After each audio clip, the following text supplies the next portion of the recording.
Although as Minister of National Defense, I had sighting reports of UFOs. I was too busy to be concerned about them at the time because I was trying to unify the Army, Navy, and Air Force into a single Canadian Defence Force. And that itself was a kind of battle to the finish. So this was not high on my agenda. But about 10 years ago, I started getting interested due to a young man from Ottawa sending me material on the subject. I told him I was too busy to read it, but he had confidence that someday I would. He sent me a copy of Colonel Corso's book, The Day After Roswell.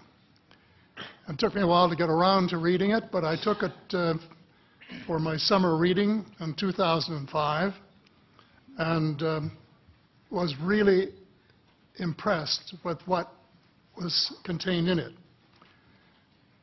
And what I thought to myself is there are huge issues here, huge issues.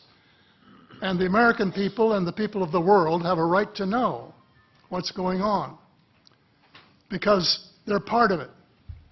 It's not just an isolated thing. And so after confirming the contents of the book with a retired United States Air Force general, I accepted the invitation of Victor Vigiani, who's over here somewhere, and his cohort, Mike Bird, to speak to a symposium at the University of Toronto. And I said, UFOs are as real as the airplanes flying overhead.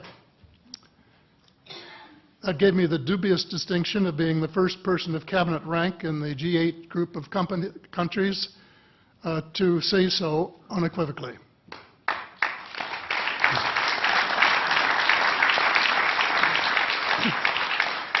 First is that about in the 1960s sometime, it was a flotilla of UFOs headed south that crossed into NATO territory in Europe. And the Commander-in-Chief of the Supreme Allied Headquarters in Europe was naturally very shaken. Fortunately, or maybe divine providence, before the panic button was pushed, the flotilla turned around and headed back north. Obviously, they had thought maybe they were Russian and they were very concerned about it. Anyway, an investigation was launched into this whole subject, and a document was prepared which concluded that at least 4 species had been visiting Earth for thousands of years. And this is my own view at this stage as well. So, except for that, there are just a couple of things that we've talked about that I'd like to refer to. And one was that we were referring to them as they until this morning when Linda Moulton Howe, I think she was the first one, actually named 3 different species. I have brought my latest book called Light at the End of the Tunnel, A Survival Plan for the Human Species, as an aide-memoir, and I name 5 different species here. I'm aware of more now. As a matter of fact, I saw a document just a few days ago that mentioned 20. And I think you, Mr. Chairman, were interested in some of the places they might come from.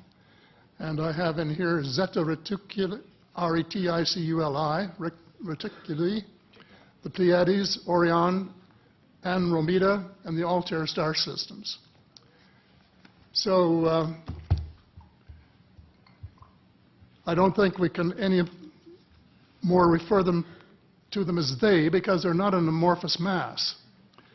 They are different species and consequently may have different agendas. I don't think we can say that they all have the same agenda any more than we could say that the United States, China, and Russia had the same agenda. Our real interests may be very similar, but as of now, our perceived interests are still quite far apart. One more observation before I begin what I want to say, and that is that we spent quite a bit of time talking about the 66-year-old cadavers. And I was glad to have Linda this morning finally say that there are live ETs on Earth at this present time, and at least 2 of them probably working with the United States government. The other species that I learned about not too long ago was called the tall whites. And this is when Paula Harris broke the story just a few years ago.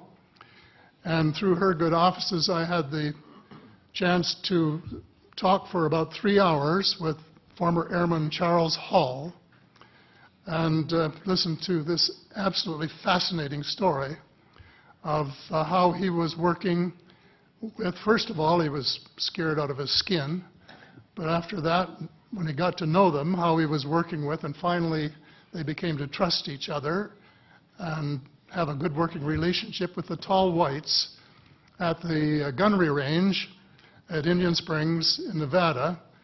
And these tall whites were living on United States Air Force property and working in cooperation with the United States Air Force and sharing technology with them. He wrote a book, incidentally, called Millennial Hospitality. There are 4 different versions, but Paula says that Millennial Hospitality number 2 is the best. I think that's the one I read, and it's a very interesting read if you want to sort of get inside the problem of what it's like to bump into these people floating across the terrain in the desert. Well, enough on that for now. My interest is in full disclosure. And my only caveat is I think probably I would say 95 to 98% full disclosure. I know of 1 or 2 things that I'm not sure should be in the public domain, at least yet. They will be someday, I'm sure, but not maybe immediately. But just as children survive the idea of the Tooth Fairy and Santa Claus when they become adult, I think that tax-paying citizens are quite capable of accepting the new and broader reality that we live in a cosmos teeming with life of various sorts. The fact that some other civilizations are more advanced than we are may be humbling, but that could be a necessary step in our survival.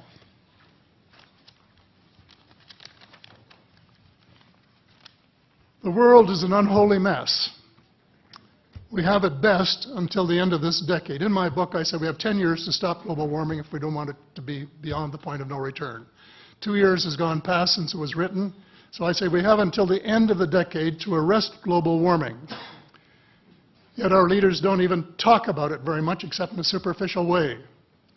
They appear to be more interested in starting wars to control more oil and, in effect, prolong the gravity of the threat. Of course, even if they took the problem seriously, they wouldn't have the finances to finance the transition from oil to the clean economy, to clean energy, because we have an infinitely silly banking and financial system in the Western world.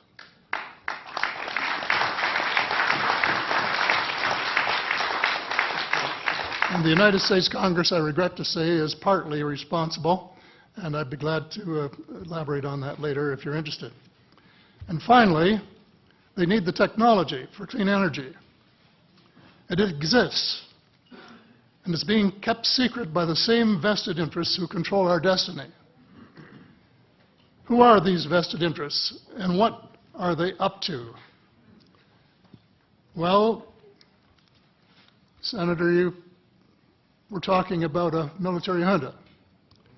In my opinion, that is true, but I have broadened and deepened the definition to cabal, and the cabal comprises members of the Three Sisters: the Council on Foreign Relations, the Bilderbergers, and the Trilateral Commission, the International Banking Cartel, the Oil Cartel, members of various intelligence organizations, and select members of the military junta, who together have become a shadow government of not only the United States, but of much of the Western world. The aim of the game is a world government comprising members of the cabal who are elected by no one and accountable to no one. And according to Mr. Rockefeller, the plan is well advanced. Does this help you to understand why our civil rights are being taken away from us? I say us, because Canada too is included in the grand plan. And the mere attempt to pursue the impossible pits neighbor against neighbor and the state power structure against everyone. All of the freedoms won by the millions of men and women who fought and died in World War II are being flushed unceremoniously down the drain. The only hope of peace is a negotiated settlement. This will require a paradigm shift in American attitudes. It involves a de facto renunciation of the plan for a new American energy and the adoption of a pledge of cooperation with all humankind to build the kind of world which we are collectively capable of. Young people everywhere need to be challenged by a noble cause.